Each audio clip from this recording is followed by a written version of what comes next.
Good morning बच्चों, कैसे हैं? उम्मीद करता हूं आप सब बहुत अच्छे होंगे।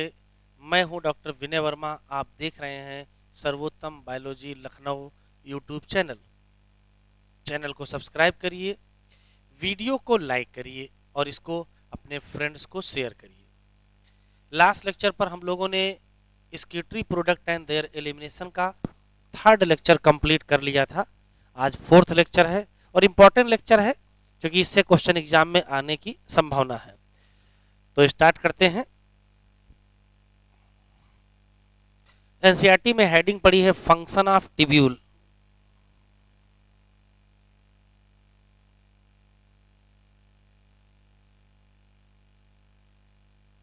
और टिब्यूल के फंक्शन में हमको पीसीटी का फंक्शन देखना है, हेनले लूप का फंक्शन, डीसीटी का फंक्शन और कलेक्टिंग डक्ट का फंक्शन।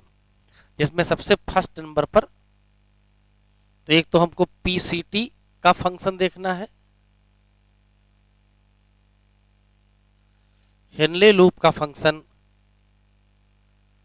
डीसीटी का function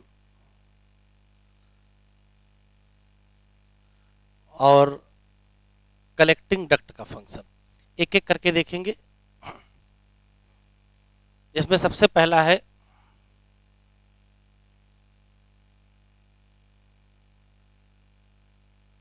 function of PCT.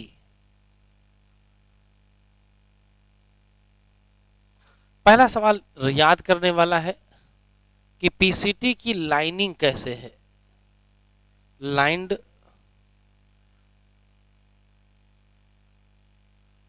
PCT lined by, तो ये याद रखेंगे, simple cuboidal epithelium.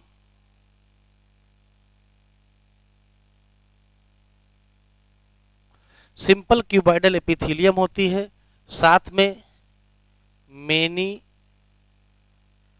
Micro villi होती हैं और इसी को कहते हैं ब्रश बॉर्डर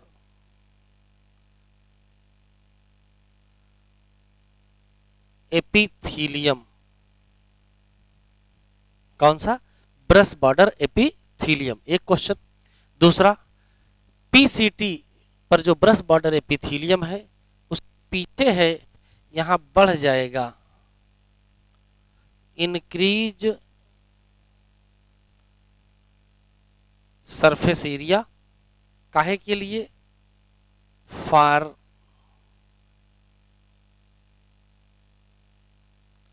रीएब्जॉर्प्शन। रीएब्जॉर्प्शन के लिए सरफेस एरिया ज्यादा हो, इसी नाते पीसीटी पर जो एपिथीलियम है वो क्यूबॉइडल एपिथीलियम है और साथ में ढेर सारी माइक्रोविलाई है। सरफेस एरिया ज्यादा होने के नाते पीसीटी वो जगह है जहां मैक्सिमम रीएब्जॉर्प्शन मैक्सिमम रीएब्जॉर्प्शन का जो यहां मतलब है वो है 70 to 80% रीएब्जॉर्प्शन ऑफ टोटल जितना रीएब्जॉर्ब होना है उसका 70 to 80% रीएब्जॉर्प्शन कहां पर होता है? पीसीटी पर होता है। एक क्वेश्चन और याद रखेंगे, पीसीटी पर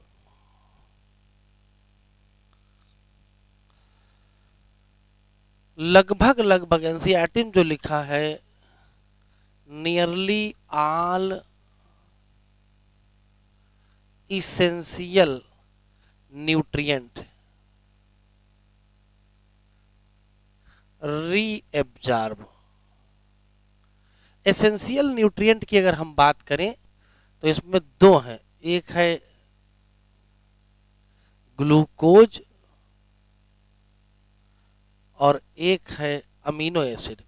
ग्लूकोज और अमीनो एसिड पीसीटी पर 100%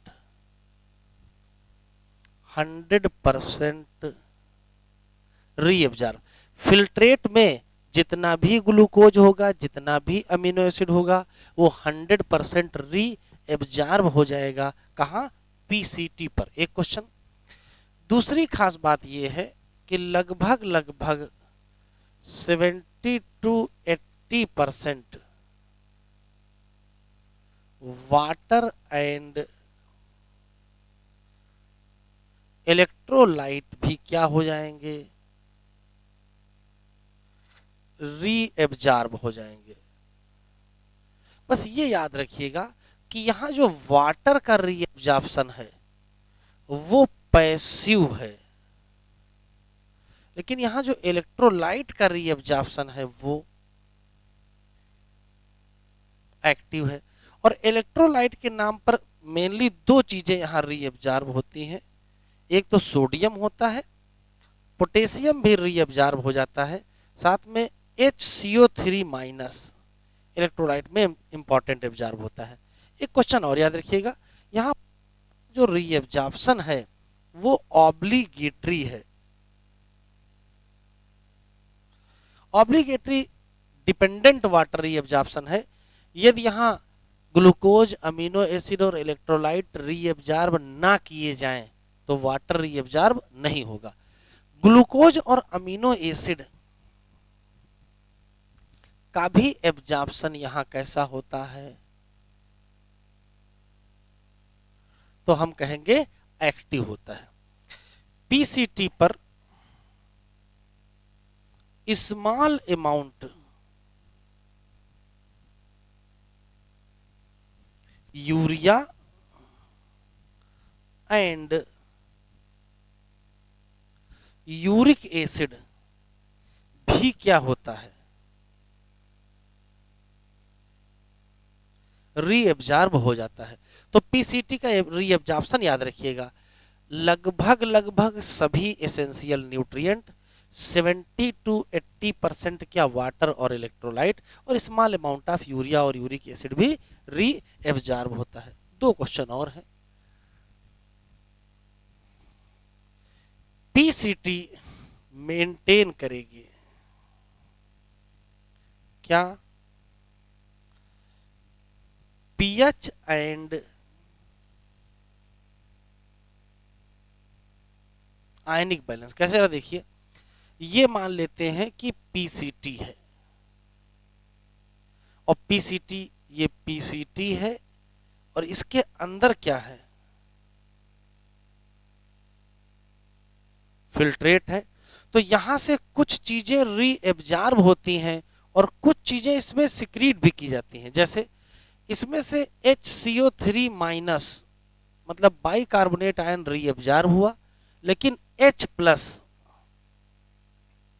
एंड अमोनिया सिक्रीट हुई। ध्यान से सुनिएगा, अगर क्वेश्चन आपसे पूछेगा कि पीसीटी पर एब्जॉर्प्शन किसका और सिक्रीशन किसका, तो कहोगे बाइकार्बोनेट आयन का एब्जॉर्प्शन और H प्लस और अमोनिया के सिक्रीशन के नाते ही ये मेंटेन करेंगे किसको? तो कहेंगे पीएच और आयनिक बैलेंस। कैसे? तो कहोगे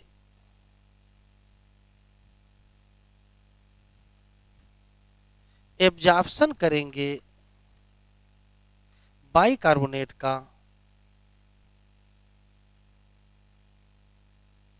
और सिक्रीशन करेंगे H प्लस और अमोनिया का। ठीक है, इतने क्वेश्चन हमको याद रखने हैं। चलिए, पीसीटी के बाद हम लोग अब हेनले लूप का पढ़ेंगे। अगर हम हेनले लूप के फंक्शन की बात करें तो हेनले लूप वह जगह है जहां मिनिमम री एब्जॉर्प्शन होता है। अगर स्पेशली पूछेगा मिनिमम री एब्जॉर्प्शन किसमें होता है, तो मिनिमम री एब्जॉर्प्शन होता है एसेंडिंग लिम्ब में।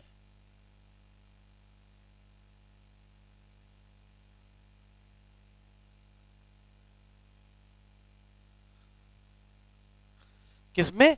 Ascending limb of Henle loop. एक क्वेश्चन। दूसरा, फिर अगर यहाँ मिनिमम रीएब्जॉर्प्शन होता है तो हेनले लूप का काम क्या है, तो ये अभी आप याद रखेंगे, ये मेंटेन करता है, मेंटेन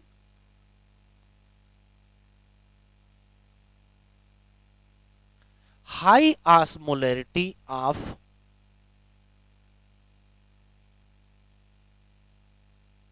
मेडुलरी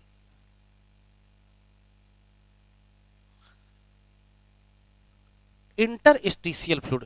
अब ये मेडुलरी इंटरस्टिशियल फ्लूइड क्या, ये देख लीजिए, इधर देखिए, ये मान लेते हैं कि किडनी है और ये मान लेते हैं कार्टेक्स और मेडुला है। तो ये कार्टेक्स है और ये मेडुला है। तो मेडुला में जो टिश्यू फ्लूइड है, किडनी के मेडुला में जो टिश्यू फ्लूइड है, उस टिश्यू फ्लूइड का कुछ ना कुछ ऑस्मोटिक कंसंट्रेशन होगा। उस ऑस्मोटिक कंसंट्रेशन को मेंटेन करने की जिम्मेदारी किसकी है, हेनले लूप। और ये हाई ऑस्मोलैरिटी होती है कितनी, तो ये 300 से बढ़ते बढ़ते 1200 ml ऑस्मोल पर लीटर होता है। ठीक है, ऑस्मोलैरिटी ऑफ बॉडी फ्लूइड को ml ऑस्मॉल पर लीटर में मेजर जाता है। कार्टेक्स की ऑस्मोलैरिटी 300 ml ऑस्मॉल होती है, लेकिन मेडुला में जैसे जैसे हम नीचे की तरफ जाएंगे, मेडुला में हम जैसे जैसे गहराई में जाएंगे, ये मेडुला की ऑस्मोलैरिटी 300 से शुरू होते होते होते और कितनी हो जाएगी, 1200 ml ऑस्मॉल हो जाएगी। ठीक है, ये हाई ऑस्मोलैरिटी मेंटेन करते हैं। ये हेल्प करता है, हेल्प इन किसमें, यूरिन कंसंट्रेशन। क्वेश्चन आपसे पूछा जाएगा, नेफ्रॉन का कौन सा पार्ट है जो यूरिन कंसंट्रेशन में इन्वॉल्व है, तो आंसर देंगे हेनले लूप में। एक और क्वेश्चन याद रखेंगे, ये साइट है ऑफ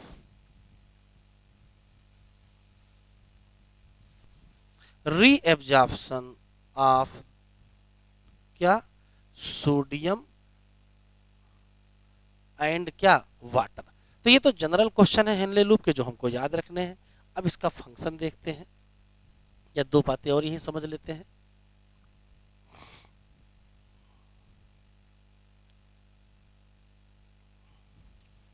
ये मान लेते हैं कि हेनले लूप है,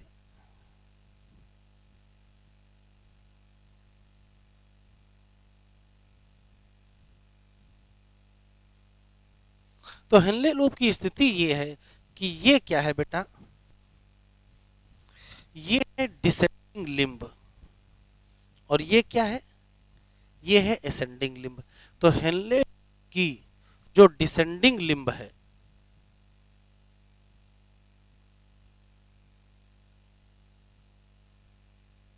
और हेनले लूप की जो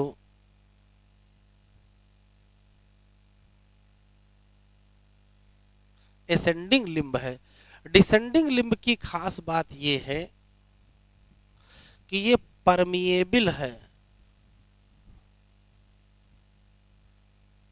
ये परमिएबल है किसके लिए, वाटर के लिए, और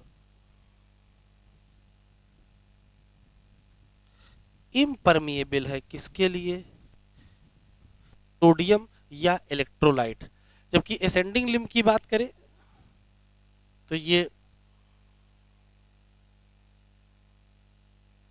परमिएबल है सोडियम या इलेक्ट्रोलाइट के लिए और इम्परमिएबल है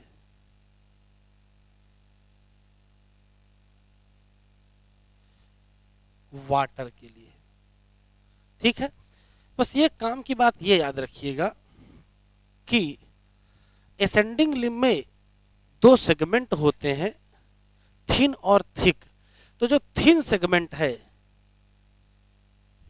यहां भी सोडियम का एब्जॉर्प्शन होता है, और जो थिक सेगमेंट है वहां भी सोडियम का एब्जॉर्प्शन होता है। बस फर्क ये होता है ये सोडियम का एब्जॉर्प्शन एक्टिव होता है, जबकि ये सोडियम का एब्जॉर्प्शन पैसिव होता है। तो इसका मतलब यहां जो सोडियम की परमेबिलिटी है वो दो प्रकार की है, या तो एक्टिव और या तो पैसिव। तो ये बहुत काम की बात आपको बता दी। हेनले लूप की दो लिंब होती हैं, डिसेंडिंग और असेंडिंग। डिसेंडिंग लिंब परमिएबल है वाटर के लिए, इम्परमेबल है किसके लिए, सोडियम के लिए। असेंडिंग लिंब परमिएबल है सोडियम के लिए, इम्परमेबल है वाटर के लिए। यहाँ जो सोडियम की परमेबिलिटी है या उसका जो रीएब्जॉर्प्शन होगा वो दो तरीके से, पैसिव भी होगा और एक्टिव। एक्टिव किसका होगा, सोडियम का, और पैसिव किसका होगा, सोडियम का। कैसे, कहाँ, तो जो थिन सेगमेंट है वहाँ पैसिव होगा और जो थिक सेगमेंट है वहाँ एक्टिव। आगे देखते हैं। ये मान लेते हैं कि हेनले लूप है,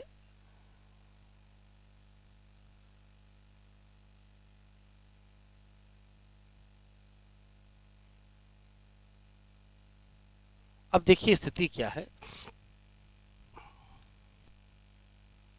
कि इधर से फिल्ट्रेट आएगा और इधर से फिल्ट्रेट जाएगा।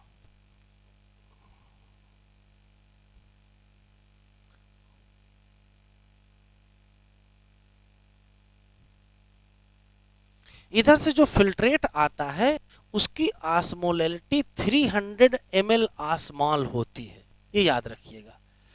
जैसे जैसे फिल्ट्रेट नीचे की तरफ जाएगा वैसे वैसे देखो होगा क्या, इसमें से वाटर रीअब्जॉर्ब हो जाएगा।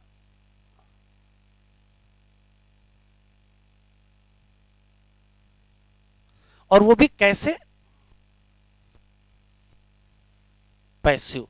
तो जैसे जैसे वाटर रीअब्जॉर्ब होता जाएगा वैसे वैसे फिल्ट्रेट जो है वो कंसंट्रेट होगा, और अगर फिल्ट्रेट कंसंट्रेट होगा तो इसकी ऑस्मोलैलिटी चेंज होगी। जैसे यहाँ 300 ml ऑस्मॉल होगी, जैसे जैसे नीचे जाएंगे ये हो जाएगी 500, फिर 600, फिर 800, फिर 1000, और टिप पर पहुंचते पहुंचते कितनी हो जाएगी, 1200। तो जैसे जैसे फिल्ट्रेट नीचे जाएगा वाटर रीअब्जॉर्ब होगा, वाटर के रीअब्जॉर्प्शन के नाते फिल्ट्रेट की कंसंट्रेशन बढ़ेगी और बढ़ के 1200 हो जाएगी। अगर यहाँ पर पाए जाने वाले फिल्ट्रेट की कंसंट्रेशन 1200 है, इसका मतलब फिल्ट्रेट अब हाइपरटोनिक हो गया है। क्या हो गया है, फिल्ट्रेट क्या हो गया बेटा, हाइपरटोनिक। जबकि यहाँ 300 ml ऑस्मॉल है, और जब 300 ml ऑस्मॉल होता है तो इसे कहते हैं आइसोटोनिक। ये हाइपरटोनिक, हाइपोटोनिक, आइसोटोनिक क्या है, अगर फिल्ट्रेट की कंसंट्रेशन 300 ml ऑस्मॉल है जो प्लाज्मा के बराबर है तो ये आइसोटोनिक, अगर 300 से ज़्यादा है तो हाइपरटोनिक, और अगर 300 से कम है तो हाइपोटोनिक। ठीक, तो यहाँ 1200 है तो हाइपरटोनिक कहेंगे। फिर क्या होगा, ये फिल्ट्रेट ऊपर की तरफ चलेगा, कंसंट्रेटेड फिल्ट्रेट जैसे जैसे ऊपर जाएगा वैसे वैसे इससे क्या रीअब्जॉर्ब होगा, वैसे वैसे इससे इलेक्ट्रोलाइट एब्जॉर्ब होंगे, सोडियम। बस फर्क ये होगा कि ये थिन सेगमेंट है तो थिन सेगमेंट में कैसे होगा, तो थिन सेगमेंट में होगा पैसिव, और ये क्या है, थिक सेगमेंट है, और थिक सेगमेंट में कैसा होगा, एक्टिव होगा। ठीक है, लेकिन रीअब्जॉर्ब होगा कैसे, पैसिव और एक्टिव। एक क्वेश्चन और है यहाँ, जैसे जैसे फिल्ट्रेट ऊपर की तरफ जाएगा, चूंकि सोडियम एब्जॉर्ब हो रहे हैं या इलेक्ट्रोलाइट एब्जॉर्ब हो रहे हैं, तो फिल्ट्रेट की कंसंट्रेशन क्या होगी, फिल्ट्रेट की कंसंट्रेशन कम होने लगेगी, ऊपर जाएगा तो घटेगी। कैसे? अभी यहाँ 1200 है, फिर यहाँ कितनी हो जाएगी 1000, फिर यहाँ कितनी हो जाएगी 800, फिर यहाँ कितनी हो जाएगी 600, फिर 400, फिर 300, और निकलते निकलते हो जाती है 200। तो देखिए 300 था, नीचे आए थे 1200 हुआ, ऊपर गए हैं तो घटी है, और अंततः देखो क्या हो गया है। अंततः ये हो गया है कि यहाँ 200 बची है। इसका मतलब ये जो फिल्ट्रेट है, यहाँ जो फिल्ट्रेट निकल के जा रहा है वो हो गया है हाइपोटोनिक। जब एंट्री किए थे तो थे आइसोटोनिक, फिर यहां पहुंचे तो हो गए हाइपरटोनिक, और जब ऊपर गए हैं तो फिर से क्या हो गया हाइपोटोनिक। ठीक है, तो हाइपोटोनिक फिल्ट्रेट। दो ही क्वेश्चन याद रखने हैं। पहले वाटर रीअब्जॉर्ब हुआ, कैसे हुआ था? पैसिव हुआ था। फिर सोडियम रीअब्जॉर्ब हुआ, वो भी कैसा हुआ? पैसिव हुआ। फिर सोडियम रीअब्जॉर्ब हुआ, कैसे हुआ? एक्टिव हुआ। At the end of the ascending limb of Henle loop, Henle loop के असेंडिंग लिम्ब में फिल्ट्रेट क्या हो जाता है? हाइपोटोनिक। चलिए आगे बढ़ते हैं। अब आता है डीसीटी। तो डीसीटी की स्थिति देख लेते हैं। ये मान लेते हैं हेनले लूप है, ठीक, और ये क्या है? ये है डीसीटी। डीसीटी वो जगह है, डीसीटी वो जगह है जहां पर दो चीजों का रीअब्जॉर्प्शन होता है।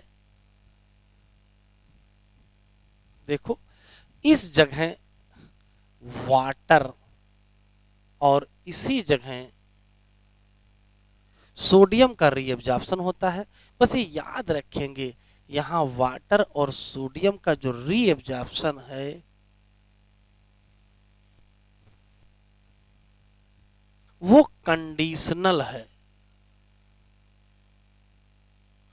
कंडीशनल का मतलब यदि हमारे बॉडी फ्लूइड में वाटर की कमी है तो वाटर रीअब्जॉर्ब कर लेंगे, और यदि बॉडी फ्लूइड में सोडियम की कमी है तो सोडियम रीअब्जॉर्ब कर लेंगे।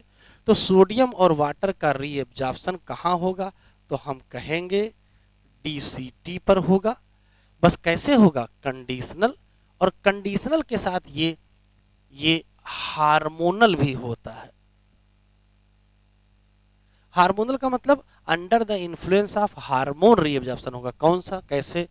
तो देखो इसमें जो सोडियम है इसका रीअब्जॉर्प्शन कौन कराएगा? तो कहेंगे एल्डोस्टीरॉन हार्मोन। लेकिन जो वाटर है इसका रीअब्जॉर्प्शन कौन करवाएगा?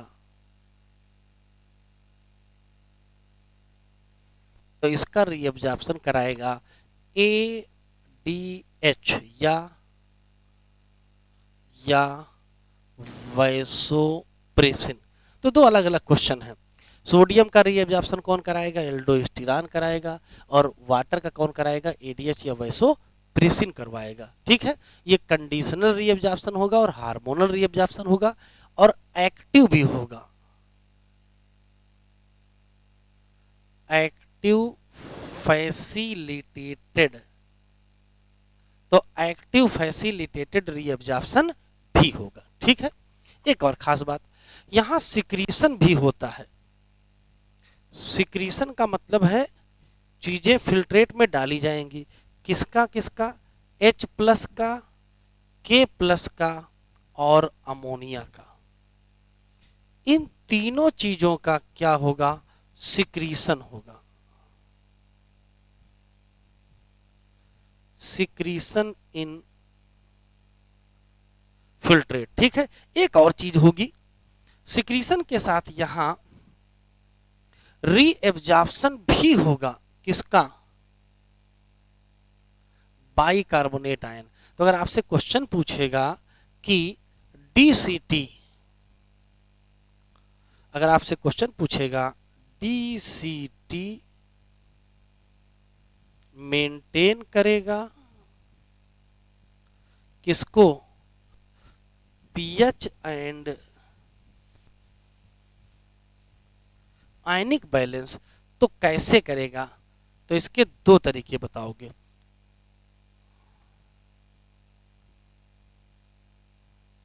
रीएब्जॉर्प्शन कराएंगे बाइकार्बोनेट का और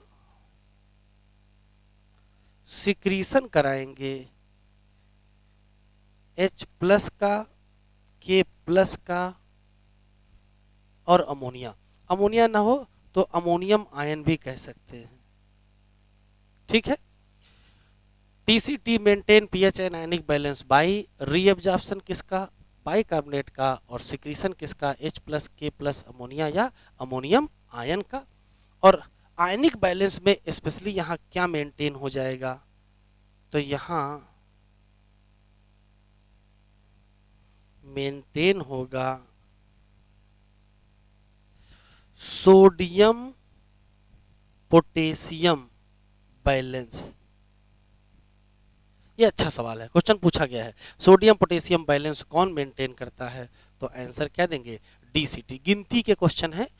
डीसीटी, डीसीटी की शुरुआत में जो फिल्ट्रेट यहाँ आया था उसकी कंसंट्रेशन कितनी थी, 200 थी, और अंत में भी जो फिल्ट्रेट यहाँ से पास हो रहा होगा उसकी कंसंट्रेशन क्या होगी, 200 ही होगी। मतलब पहले भी हाइपोटोनिक था, लास्ट में भी क्या रहेगा, हाइपोटोनिक, वैसा ही बना रहेगा। मेंटेन करेगा पीएच और आयनिक बैलेंस, कैसे मेंटेन करेगा, रीएब्जॉर्प्शन कराएंगे किसका, SCO3- और सिक्रीशन किसका कराएंगे, H+K+ और अमोनिया का। अब आता है कलेक्टिंग डक्ट। इधर देखिए, ये मान लेते हैं कि एक डीसीटी है और ये मान लेते हैं दूसरे नेफ्रॉन की डीसीटी है, और ये मान लेते हैं कि कलेक्टिंग डक्ट है। तो होगा क्या, ये डीसीटी भी यहाँ खुलेगी, ये डीसीटी भी यहाँ ओपन होगी। DCT of many nephron open in an straight tube, और उस स्ट्रेट ट्यूब का नाम क्या है, कलेक्टिंग डक्ट। तो कलेक्टिंग डक्ट में जो क्वेश्चन हमको याद रखने हैं, ये क्या है,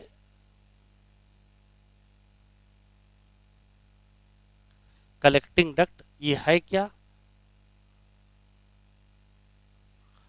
तो कहेंगे स्ट्रेट ट्यूब्यूल है, एक्सटेंड करती है कहां से, from cortex to inner medulla. कहां से कहां तक, कार्टेक्स से इनर मेडुला। दूसरा, यहां होता क्या है, यहां रीएब्जॉर्प्शन होता है किसका, वाटर, और यहां सिक्रीशन भी होता है, फिल्ट्रेट में डाला भी जाता है किसका, H+ और K+। तो अगर आपसे क्वेश्चन पूछा जाए कलेक्टिंग डक्ट पर क्या होता है, तो कहोगे रीएब्जॉर्प्शन किसका, वाटर का, और वो भी कैसे, पैसिव, और साथ में सिक्रीशन होता है किसका, तो सिक्रीशन होता है H+ एंड K+, और H+ और K+ के सिक्रीशन के नाते ये मेंटेन करता है पीएच एंड आयनिक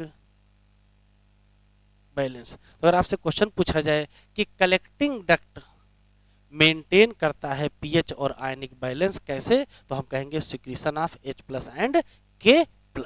अब इतनी सारी बातों को हम लोग एनसीईआरटी से देख लेते हैं।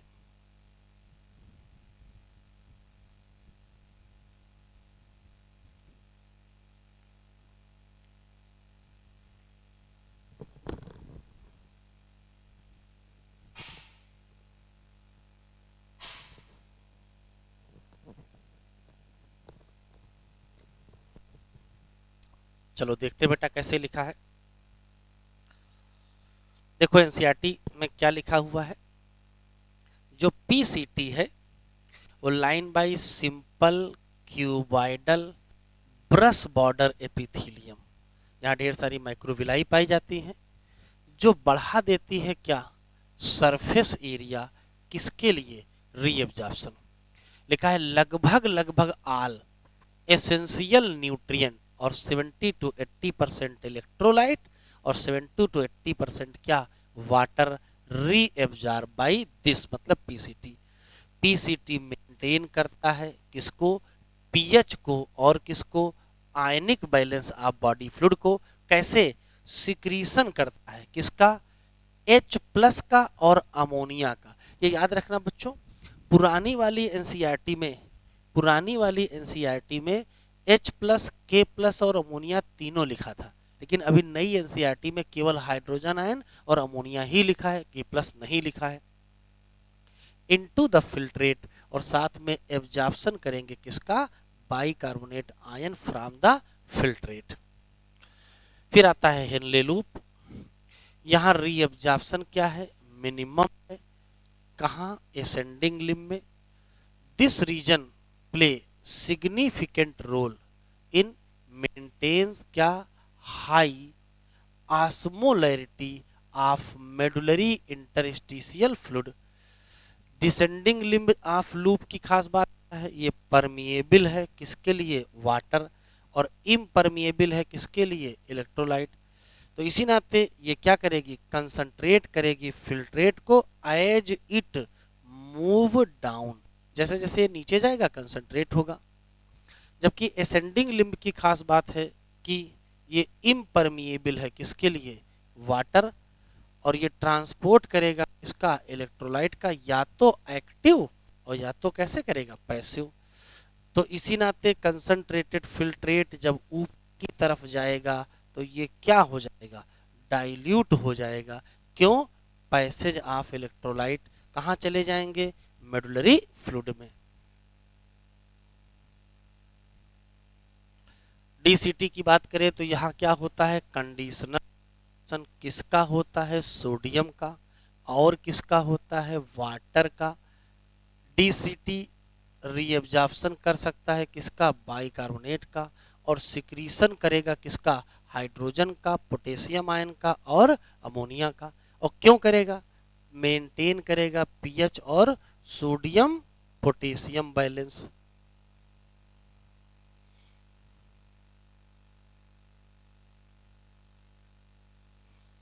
कलेक्टिंग डक्ट की अगर हम बात करें तो कलेक्टिंग डक्ट में लिखा है, this is long duct extend from cortex of kidney to inner part of क्या, मेडुला। यहाँ लार्ज अमाउंट ऑफ क्या एब्जॉर्ब होता है, water, from this region to produce क्या, कंसंट्रेटेड यूरिन। एक पॉइंट छूट गया है, अभी आपको बता देंगे।